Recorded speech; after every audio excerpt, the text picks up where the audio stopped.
Welcome back to the Deep Dive. Today we are wrestling with something, well, pretty significant. It's this fast-moving shift in how we all consume media. It's this counterintuitive idea that piracy, it's rapidly losing its stigma. It's not really seen as just digital theft anymore, not just for the fringes. It's actually becoming, well, a logical response. A logical and sometimes even superior consumer response. That's the key. Right, a response to a service model that's just become, frankly, frustrating, way too expensive, and broke. Completely broke. Yeah, and that's really the core finding in this pretty substantial stack of source pulled together here. If streaming services promised us this kind of utopia of convenience, well, they've definitively failed on that promise. Oh, absolutely. And the data, it really doesn't lie. Piracy rates have shot up sharp, especially since around 20. We're talking to the point where tracking reports are indicating major piracy sites, they're now logging more combined yearly visits than every legitimate site. That's just staggering. Billions of views. Billion views that the industry has, you could argue, willingly forfeited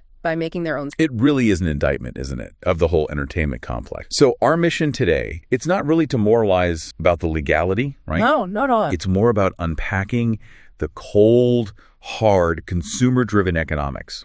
Why is this happening? We need to understand exactly how convenience got, destroyed, how costs just spiraled out of control with all this fragmentation, and how the quality of the content itself has declined so dramatically that people are literally finding a better experience, a better service on the black market. And we really have to frame this around service value. That initial promise of streaming, it was so clear. Convenience, low cost, total control. It was supposed to fix cable. Exactly. Yeah. The great disruptor, the answer to those bloated cable packages, the endless fees, the high prices. Well, what does this service problem look like today? It looks like region lock. It looks like confusing ad tiers you didn't ask for. Mandatory bundles. Mandatory bundles, yeah. And this endless search across 15 different apps just trying to find where that one movie landed.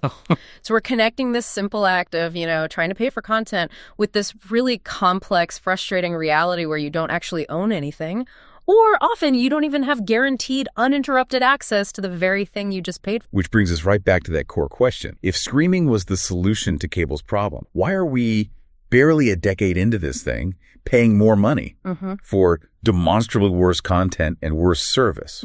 That's the huge failure we're setting out to dissect today. Okay, let's really dig into this. Let's unpack the financial side, the logistical nightmare, with a really tangible and honestly excruciating example, the sports nightmare. Yes, live sports. Specifically, just trying to watch professional basketball, the NBA, in today's market. This isn't just about entertainment, right?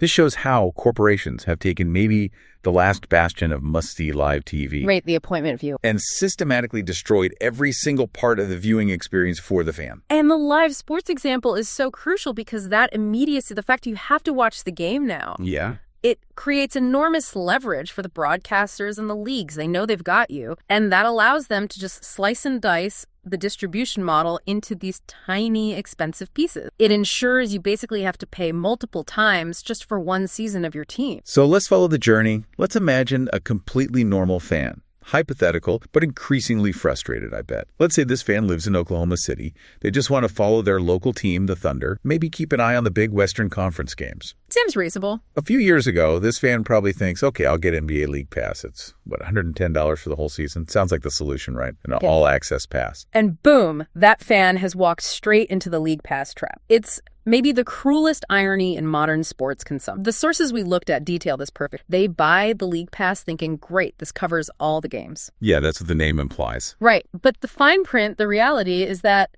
League Pass only grants access to games that are out of market. Out of market. Okay. And this is a really critical distinction.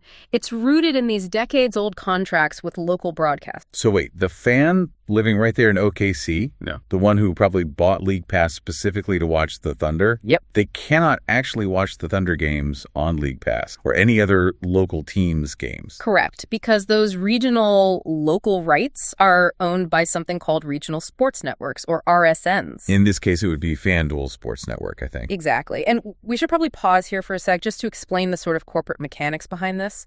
These RSNs, they were set up decades ago. Their whole purpose was to protect the revenue streams of local cable providers and the regional advertising markets. Okay. So when the NBA sold League Pass, legally, they could only sell the rights to games not already covered by these existing RSN contracts. Which creates the blackout rule. The infamous, incredibly frustrating blackout rule. You're blacked out from watching your local team on the National League Pass, and that forces you to subscribe to the local RSN pack, which usually still requires a legacy cable subscription or one of those really expensive high-tier streaming bundles. It's a loop. Okay, so now our poor OKC fan needs FanDuel Sports Network just for the local. But what about the exciting matchups? That's another layer of complication entirely. Those biggest games, the ones everyone talks about, they're broadcast exclusively on channels like ESPN or TNT. Which means you need another subscription. Right. You need either a full cable package replacement, think Hulu Live, YouTube TV, Sling, or a separate expensive bundled app. So a completely different high-cost solution just to catch the games happening outside their local market, but that are nationally important. And that, believe it or not, is just the foundation of the required stack in the U.S. today. If you actually want to guarantee, like 100% guarantee, you can watch all NBA games live as they happen. It's an incredible, decentralized labyrinth of service. The consumer basically has to become their own IT manager and accountant just to watch basketball. Okay, let's try and break down that labyrinth. Let's tally up the required costs, because this is where it gets really wild. To start, you need access to those national channels, ESPN and TNT. So that means subscribing to a bundled service, let's say Hulu Plus Live TV, YouTube TV, Sling Orange, or you have an upgraded traditional cable package.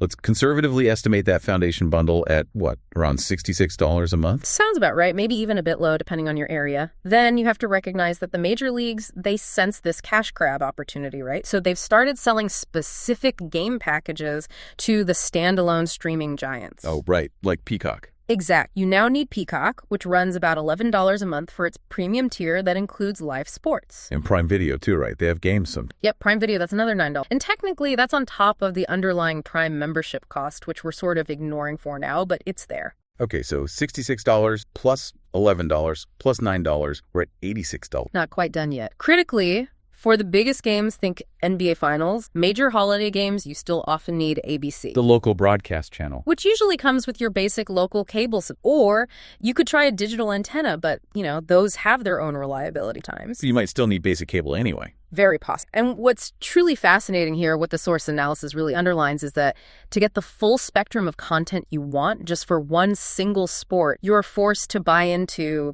4 different competing payment models all at the same time. Okay, list them out. You've got the league-specific pass, like League Pass, 110. You've got the massive TV bundle, like Hulu Live, $66 a month. You've got the individual standalone giants, Peacock and Prime, 20-month combined. And potentially you still need the local cable provider for the RSNs and AP. So when you total up the absolute cheapest monthly guarantee for this committed basketball, what does the source say? What's the damage? The source crunches the numbers for us, and the result is pretty eye-watering. You're looking at roughly $66 just in streaming subscriptions for the main bundle, plus the cost of the standalone streamers, so add another $20. That's dollars. Right.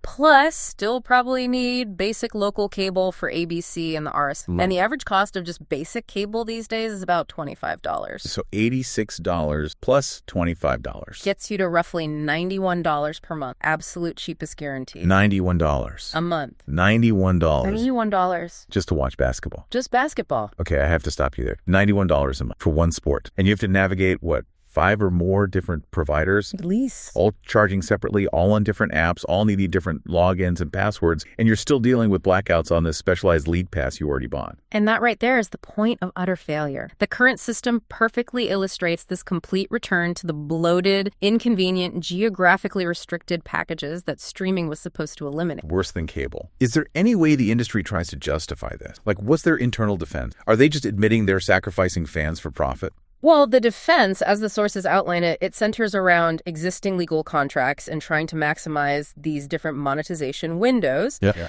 They argue they have to protect the RSNs because those agreements are these massive, multi-year, multi-billion-dollar deals designed to protect local ad rev. If they just put every single game instantly and easily on League Pass for $110, they essentially collapse the entire RSN model overnight. So they're saying it's not malice, it's just contractual obligation. That's the argument. But for the consumer, the effect is exactly the same, right? Massive inconvenience and incredibly high cost. They're prioritizing keeping those old contracts alive over the experience. And when you compare that $91 5-app fragmented blackout-ridden nightmare to a single free, widely available pirated website, one that bypasses all the region locks, has a clean interface, delivers the exact game you want instantly, and it's free. the choice becomes overwhelmingly clear for a growing number, according to... From a pure service standpoint, Yeah. the legal way hasn't just lost its edge. It feels like it's actively fighting against the user, creating all these pointless hurdles. That's it, exactly. The cost isn't just the money, it's the mental energy tax, right? The effort required to manage this decentralized mess, the constant troubleshooting, that feeling of being perpetually nickel and dimed for every little thing. Whereas the user experience of Piracy Is often superior because it offers that centralized, comprehensive library for basically zero effort on the user. it really is the ultimate indictment. They took something that was just complicated, like old cable, and through all this fragmentation, they've made it exponentially more complicated and more expensive. The companies, in their race to enforce exclusivity everywhere, Yeah. they basically created the single greatest engine for driving illegal consumption the world has ever seen. It's almost ironic. It does raise that fundamental economic question, doesn't it? When the industry makes it this hard, or at least this aggravating, to get what you want legally, Yeah. aren't they, in effect, kind of subsidizing and legitimizing the demand for the illegal service? The consumer thinks they're paying a fee to overcome inconvenience, but really, they're paying a premium just to endure it. Okay, so we've established that monumental cost, that fragmentation disaster, especially in live sport. Let's pivot now and look at the broader entertainment landscape. How did we even get to this point? And here's where it gets really, really interesting, I think. Contrasting that streaming utopia we all remember Oh, yeah. with the current dystopian reality, what we're basically calling cable 2.0 now. Yeah. We absolutely have to anchor this discussion in nostalgia. We have to. Because the memory of that golden age of Netflix, that's what provides the sharpest contrast to where we are now. That era, it defined the initial promise. It set the bar for what consumers expected streaming. Do you remember those early days? Like maybe 2010 to 2015. Netflix was, what, $8, $9 a month? Around there, yeah. And crucially, it felt limitless. It wasn't just about Netflix originals back then. They were still kind of sparse, experimental. Right. It was that massive, deep catalog of third-party stuff they had, and they often had it exclusively. It was the definitive library. Yeah. We're talking about licenses for huge network hits, The Office, Friends, Breaking Bad, Dexter, Family Guy, American Horror Story. All in one place. All in one place. And they had incredible movie depth, too. Major studios title. Disney, Pixar, Marvel before Disney, plus Star Wars, the Harry Potter movies, classics like The Godfather, modern blockbusters like The Dark Knight. It was basically everything. The entire back catalog of stuff the average person actually wanted to watch, all pulled together into one single app for the price of, like, a cheap lunch. It solved every single pain point cable had created. Low cost, no ads initially. Like no ads. And most importantly, on-demand viewing of basically anything you could think of. It felt like magic. And then came the splintering. The splintering. Fueled by a pretty simple realization among the big companies that owned all that great content. Disney, Warner Bros., NBC Universal. They all looked at Netflix making billions off their stuff. Yeah. And thought, second, we could make even more if we just launched our own apps and forced users to subscribe directly to us. And the consequence for us, the viewers, instead of one giant, deep, affordable library, You get 10 half libraries. exactly, 10 half libraries, each charging you separately, all fighting for the same dollar from your wallet,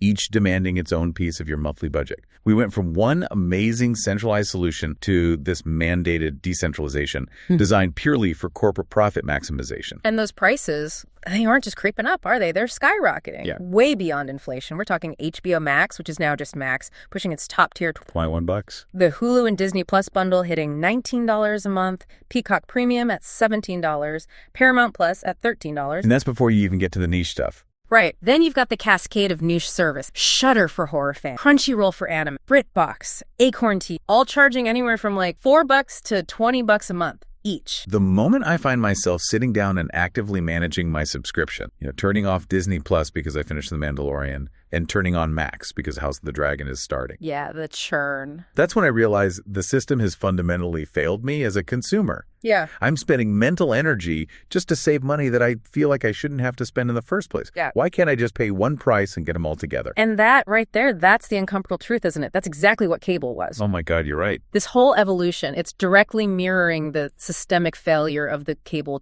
Only now it's happening at warp speed, and it's got added technological complexity, more apps, more passwords, more terms of service to ignore. Let's provide that historical context. Really connect the dots back to cable's failure. If you dig up an old residential cable price sheet, say from like 1993, basic channels, news, and weather, it was actually comparable to early Netflix, around $8 a month. Yeah, the base was cheap, but the profit engine for cable, where they really got you, was when you were forced to add the premium tiers. HBO, Showtime. Right. The second you added just 2 or 3 of those premium channels, the price shot up. From that basic $8, suddenly you're at $20, maybe even $27. Bill inflated incredibly quickly. Which, if you adjust for inflation, was considered wildly expensive back in the 90s. Absolutely. And critically, remember, that price was for content you couldn't even choose when to watch. You had to tune in at a specific time. And you still had commercials. On many of the basic cable channels, you were paying and watching ads. Early streaming got rid of all that friction. But fast forward to today, 2025, and almost all those cable problems are back with a vengeance. We're seeing what the sources are calling the current price reality. When you analyze typical household usage now, the average consumer is actively using around 4 streaming apps consistently. 4 sounds about right. Though people often subscribe to way more throughout the year, right? They churn through them. Exactly. They cycle on and off. But let's stick with that conservative average of 4 actively used services at any given. Right. If you factor in the major platforms, Netflix, Max, Disney+, Hulu, etc., and their current mid to high price, the total monthly subscription cost sums up to about $69. $69. $69 a month. And that number should ring a bell. Where have we seen that before? That $69 price point, that's almost exactly the price plateau that traditional cable reached in the early 2010s. No way! Yeah, right before consumers collectively realized they were being massively overcharged for a pretty poor service. And started cutting the cord. Yeah. Abandoning cable in droves for the convenience and lower cost of early Netflix and Hulu. We have literally gone full circle. We're paying the same price we rebelled against a decade ago. But for arguably more inconvenience, because it's all scattered across different apps now, a decentralized, way more annoying delivery system. Precisely. But wait, it gets worse. And how could it possibly get worse? The industry found a way. It's called the ad tier trap. The cheaper plans with ads. This is the new, really insidious frustration. It's designed specifically to squeeze more money out of you while still offering a profoundly poor service, even to paying. Explain the trap. How does it work? Okay, so it's a brilliant corporate strategy. Say you, the consumer, you opt for the cheapest ad-supported tier, maybe it's $7 or $8 a month. Okay, still paying, but less. You are still paying for the service, but the platform then imposes content locks, often without any clear explanation up front. Content locks, meaning? Meaning you think you've paid to access the whole library, just with ad. But that's demonstrably false. Certain movies, certain shows are simply unavailable to you on that tier. Wait, really? You pay? And they still block stuff? That feels disrespectful to the paying customer. I remember reading about examples. Oh, absolutely. And this ad tier content lock, it's often contractual. It's based on the specific licensing deals the streamers made with the original studios. How so? Well, the studio might sell the general streaming rights to Netflix or Peacock, but they might retain the right to sell the advertising against that content themselves, or they might just refuse to allow their premium movies to be shown alongside certain types of ads or brands. So if I pay for the cheap Netflix plan with ads and I try to watch, I don't know, a popular movie like The Founder and it's blocked, it's not a claim. It's a deliberate corporate choice, probably tied to some complex ad revenue sharing agreement or restriction in the original license. That's incredible. It is. And the source material details this. It's not just obscure foreign films being blocked on these $8 a month ad tiers. We're talking about, in one case, 138 specific movies and TV series that were simply unavailable to paying ad tier customer. Popular stuff. Like what? You couldn't watch the popular Spider-Man films. You couldn't watch hit comedies like White Chick, classics like Boys in the Hood. Even the Garfield movie was locked behind the higher paywall. So you're paying for a subscription, but half the time you don't even know if something's unavailable because of a weird licensing contract or a regional restriction, or just because you picked the wrong plan, even though you're paying the money. Yeah, it's designed to confuse you. It's designed to frustrate you just enough that you give up and upgrade to the more expensive ad-free tier. Exactly. It pushes you towards the higher price point. Wow. So if we connect this back to the bigger picture, the end result feels exactly like that old coercive cable model You're paying money just to unlock the content you thought you already paid for in the first, or you're paying money and watching commercials while still being denied access to parts of the library. It's a calculated move then. Use the low price of the ad tier to lure people in, but intentionally limit the access to create friction, create frustration, Yeah. which then basically forces the upgrade to the full price tier. They monetize both your attention and your frustration. It's kind of genius from a corporate perspective, but when you look at it through the consumer lens, this level of frustration, it just feels unable. And piracy, by contrast, Offers the whole library. Instantly. Zero ads. Zero confusion about which tier you need to be on to watch Spider-Man. It maximizes convenience, which directly challenges the legitimate market's core offering, or lack thereof. Okay, let's shift gears a bit now, because even if we could somehow magically fix the price and the fragmentation, there's another huge problem, a fundamental flaw in the product itself. Ah, yes. The content. Content quality has taken a massive systemic nosedive. And this shift, I think, is maybe the most insidious part of the whole industry strategy. This is where we really transition from talking about the cost mechanics to the market, how the business itself operates. Think back to the old cable era. Content competition was absent. Networks were fighting tooth and nail for those very limited, very coveted primetime slots. 8 p.m. on a Thursday night, yeah. If a show couldn't pull in millions and millions of viewers week after week, boom, cancel instantly. The system acted as an incredibly powerful quality filter. You had to deliver excellence just to survive. Yeah. Think about the shows from that era we still talk about, still rewatch. Seinfeld, Friends, The Simpsons, The X-Files. Mm-hmm. There wasn't really such a thing as filler during prime time because every single minute of that airtime was incredibly expensive and fiercely contested. And guess what?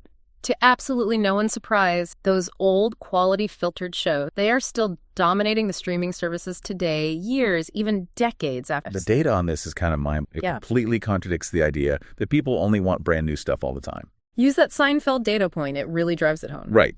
So in 2022, Seinfeld, a sitcom that ended its run over 30 years ago, it racked up an astounding 19.3 billion viewing minutes on Netflix. Billion with a B. Billion. That is a staggering reality check for content executives, you'd think. Seinfeld was the 10th most watched show overall that entire year. It outperformed almost all the new, heavily marketed original shows Netflix spent billions creating. Think about massive viral Netflix hits like Wednesday. Huge show, dominated social media, made stars. Yeah. Even that drew fewer total audience minutes than a sitcom whose finale aired decades ago. And other huge expensive bets like Amazon's The Rings of Power or Netflix's The Umbrella Academy, they drew barely half the audience minutes of Seinfeld. The lesson seems crystal clear. The older content, the stuff that was forged in the fires of that ruthless network competition, it's still the most valuable, most watched library content by a long shot. But streaming operates on the complete opposite principle. Volume over value. Exactly. Their core business strategy is quantity over quality. It's designed to create this sense of overwhelming value, this feeling that there's always something new, which helps them justify those prices. Look at Netflix alone. They released 589 new original titles in 2024. 589. That's slightly more than the 568 they released in 2020. It's just a fire hose of content. It creates this illusion of a constantly refreshing library, right? Mm-hmm. But it masks the fact that very, very few of these are actually high quality, memorable, long-term investments. Most are just there. But there cannot possibly be almost 600 new, genuinely high-quality shows and movies worth watching coming out from just one platform every single year. It's impossible. Of course not. So this brings us straight to the economics of filler. Why? Why are they actively pursuing a volume strategy that, by definition, has to sacrifice quality? Because licensing those existing classics, the Seinfelds and Friends of the world, it's become astronomically expensive. And it's temporary. Right. The studios that own them, like Disney and Warner Bros., Yeah. they've pulled their most valuable stuff back for their own platforms. Exactly. Netflix had to fight like crazy and pay an enormous sum just to get Seinfeld after losing huge hits like Friends and The Office. How much did they pay for Seinfeld again? The reports say over $500 million, $500 million Wow. for the global streaming rights for just 5 years. That $500 million guarantees them nothing long-term. They'll have to renegotiate potentially at an even higher price in a few years. Okay, so from a purely corporate calculation standpoint, it's economically smarter, or at least cheaper, to just greenlight a whole bunch of repetitive, low-budget filler originals. Yeah. A cheap dating show here, a bland procedural there. Then spending $500 million on just 5 years of one classic sitcom? Yes. That's the math they're doing. You count a result. The result is that over 50% of the entire Netflix catalog back in 2022 was already original. And while some are genuinely fantastic, Ozark, Queen's Gambit, Beef, we can name great ones, the vast majority are designed not to deliver must. They're designed to water down the product, fill up the catalog space, scroll, preventing them from thinking, there's nothing new here. Maybe I should cancel. It's disposable content designed for a disposable consumption model. Precisely. And this focus on low-cost volume, it leads us directly into this really dangerous and pervasive industry trend, which is actively conditioning the user, conditioning you to accept lower quality. We are fully in the second screen era. We really need to elaborate on this concept because it's highly disturbing when you think about it. The second screen era is defined by content that is designed with the assumption that the viewer is not paying. They assume you're doing something else. Yeah. The assumption is you're simultaneously scrolling your phone, cooking dinner, folding laundry, working out, whatever. The show is just meant to be background, something to be consumed with a split. How widespread is this, though? Is this just like speculation? Or are executives actually telling creators to make stuff less engaging? The sources we looked at confirm this with direct quotes from industry. There's a Hollywood writer, director, producer named Justine Bateman who reported that showrunners are getting specific notes back from streaming executives saying the content isn't second screen enough. Isn't second screen enough? They're literally asking for it to be less compelling. The mandate is explicitly to reduce complexity, reduce subtlety, make it easier to follow if you're only half. Why would someone dedicate their full attention to something that is designed to be consumed with only half their attention? It makes no sense. And how does that destructive mandate actually translate into the craft, into the writing, the production? It results in fundamentally unnatural, really awkward, overly explicit dialogue. It's the exact opposite of good screenwriting. How so? Executives are literally urging screenwriters to have characters announce their actions out loud, announce their emotions, their motivations, spell everything out. So that viewers who aren't actually looking at the screen can still follow the plot. Exactly. They're afraid of subtlety. They're afraid of implied emotion or visual storytelling because that requires attention. And they assume you're not giving it. This isn't just theory, right? We have that perfect kind of hilarious example from the sources that shows just how bad this can get. How writers are forced to cram exposition into every line. Oh, yeah. That famous example from the Lindsay Lohan rom-com, Irish. Okay, set it up. So Lohan's character is talking to her love interest, James, in what's supposed to be this emotional moment. And she says, quote, "I admit it was a beautiful day filled with dramatic vistas and romantic rain, but that doesn't give you the right to question my life choice. Tomorrow I'm marrying Paul Kennedy." Okay. Already a bit clunky, but maybe pass. But then James, instead of having any kind of natural emotional reaction, he responds with, quote, "Fine, that will be the last you see of me because after this job is over, I'm off to Bolivia to photograph an endangered..." Slight chuckle. Wait, what?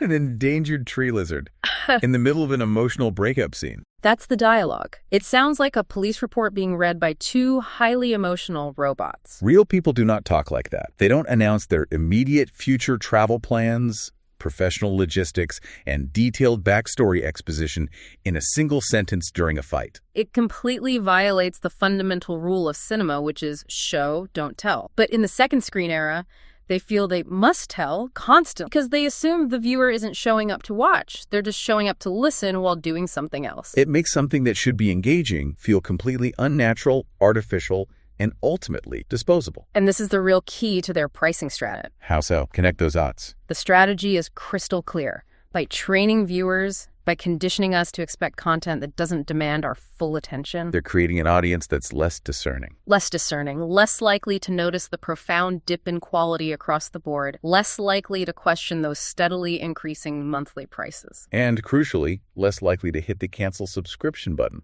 It's corporate genius in a really cynical way, but it's deeply terrifying for the future of entertainment, for culture. They're conditioning the perfect audience for their business model, one that will barely pay attention to their increasingly mediocre content, or, more importantly, barely pay attention to their steadily increasing credit card bill. So they can keep raising prices while simultaneously lowering the quality because the audience they've cultivated is, by definition, only half watching. And this whole strategy, flooding the platform with filler, using ad-tier locks to force upgrade, it's exactly the playbook the cable companies used back in the early 2000s. It really is. Remember how cable prices climbed like 40% years back then, far outpacing inflation. By bundling hundreds of channels you didn't want just to force you to buy the package that had the ESPN or... Streaming has just adopted the same toxic, volume-driven market dominance tactics, but they've applied it to digital content instead of channels. Cable 2.0. Okay, so we've laid it all out. The immense inconvenience, the skyrocketing cost, this crisis in content quality. Let's just circle back to the data one more time, because it really tells the story of this consumer revolt. Piracy website visits hit a relative low point back in 2020, right? Around 130 billion visits globally. That was peak lockdown, everyone's subscribing to everything. Makes sense. But by 2024, just 4 years later, that number had surged exponentially to 216 billion visits worldwide. That is a massive jump, an 86 billion visit increase in just 4 years. And that surge, as you said earlier, it's not really an indictment of consumer morality, is it? No, I don't think so. I think it's a testament to the utter failure of the legitimate service. We've clearly reached this critical tipping point where it is objectively easier, more convenient, and often more comprehensive to access pirated content than it is to access the stuff you pay for. There's that great quote from Gabe Newell, the founder of Steam, the huge online video game marketplace. He said this years ago, but it feels more relevant than ever. What was the quote again? He famously said, "Piracy is almost always a service problem and not a pricing problem." Yes, that nails. And we need to unpack what that really means in practice for the average person trying to watch something. Newell's core point was that convenience dictates consumption more than price. If a pirate offers a product, a game, a movie, a show, anywhere in the world, 247, instantly downloadable or streamable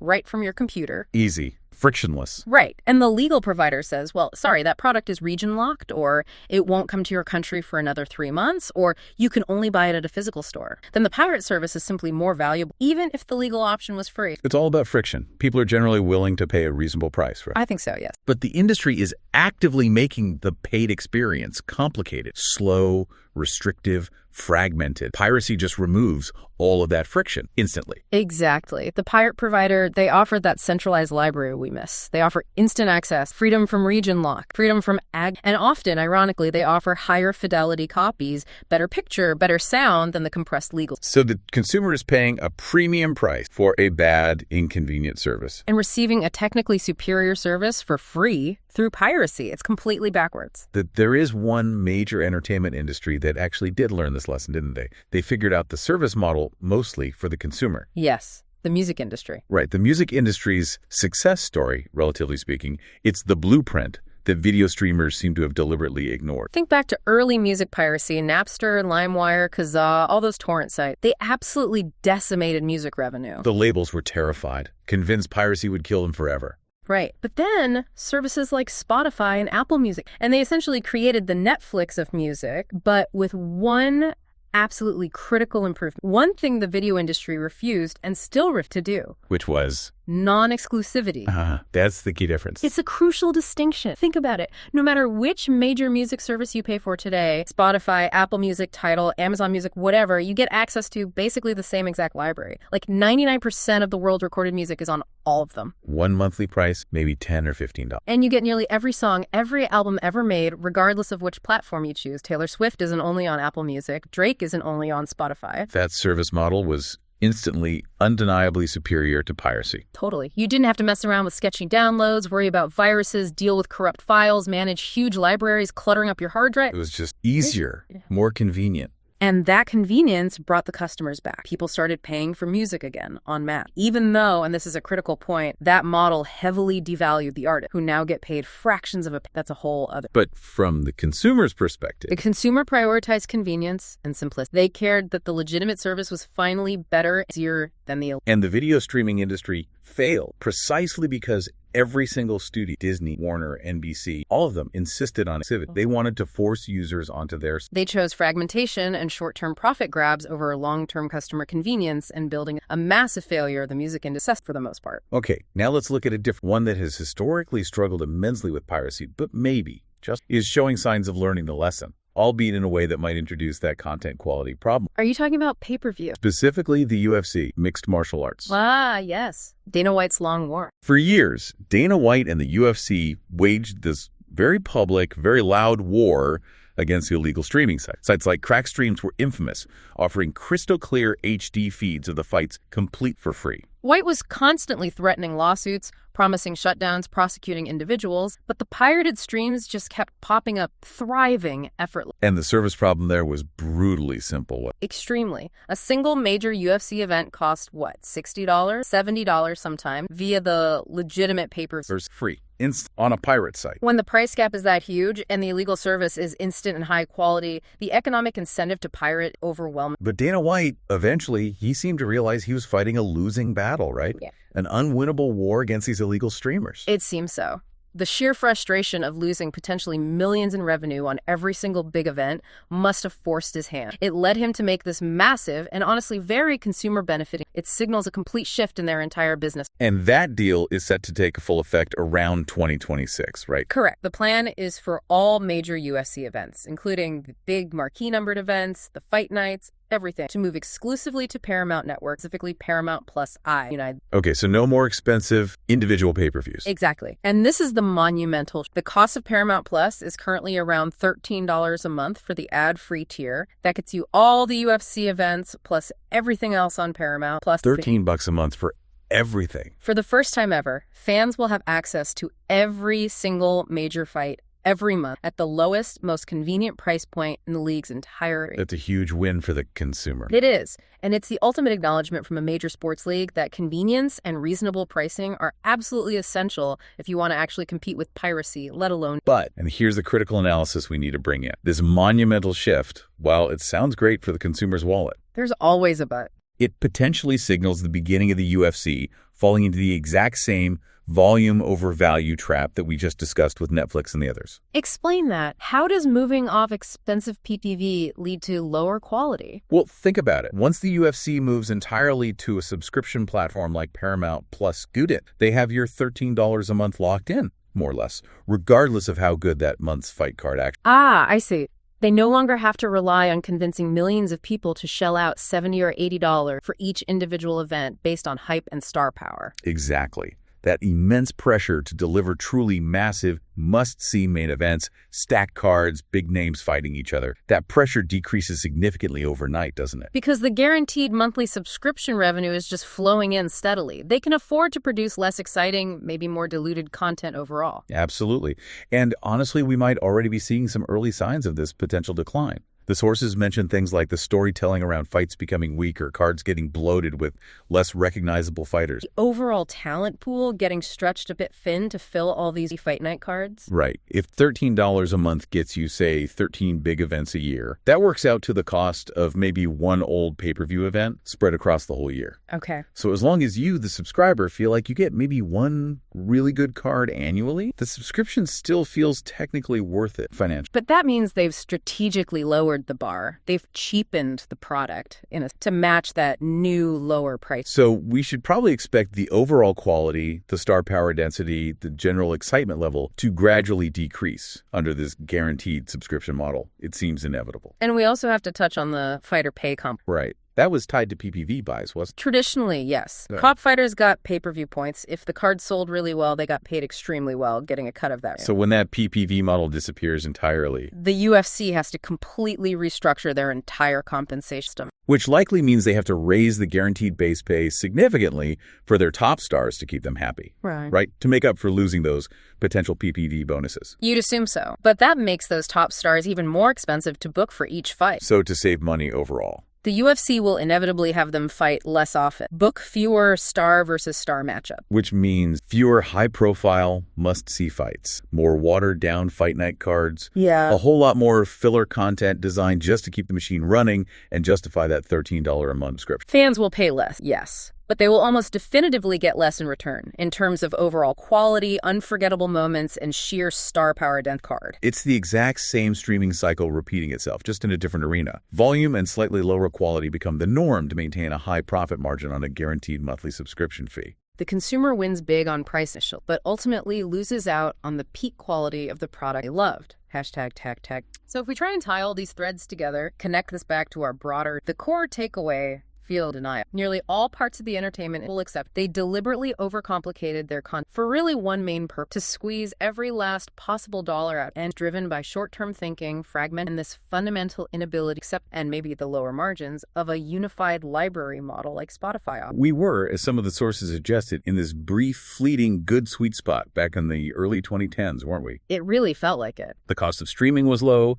the convenience was incredibly high, and piracy was actually at an all-time low. Why? Because it was safer, easier, and just not a big financial burden to simply pay for the content you wanted. The legitimate service model was genuinely superior. But greed ruined it. Simple as that. Seems like it. Now, Costs are higher than the old cable model they were supposed to replace. The content quality is demonstrably worse, often designed for half-span, and convenient. It's completely gone, thanks to the endless fragmentation and those frustrating ad-tier traps. And when the legitimate system stops respecting when buying something, doesn't actually equal owning it, or sometimes doesn't even guarantee you can access it when you want. The consumer finds another way, an easier. Piracy stops feeling like some big ethical failing, and instead, it starts to feel like the logical, streamlined solution, the rational response to an intentionally frustrating, overly expensive, and deliberately confusing service model. It becomes almost like economic defiance against a system that broke its original promise. Which raises one final, maybe provocative question for you, the listener, to think about after. We've established that streamers are actively, strategically conditioning us to pay for content that's designed for half-attention stuff meant consumed scrolling Instagram or cooking dinner.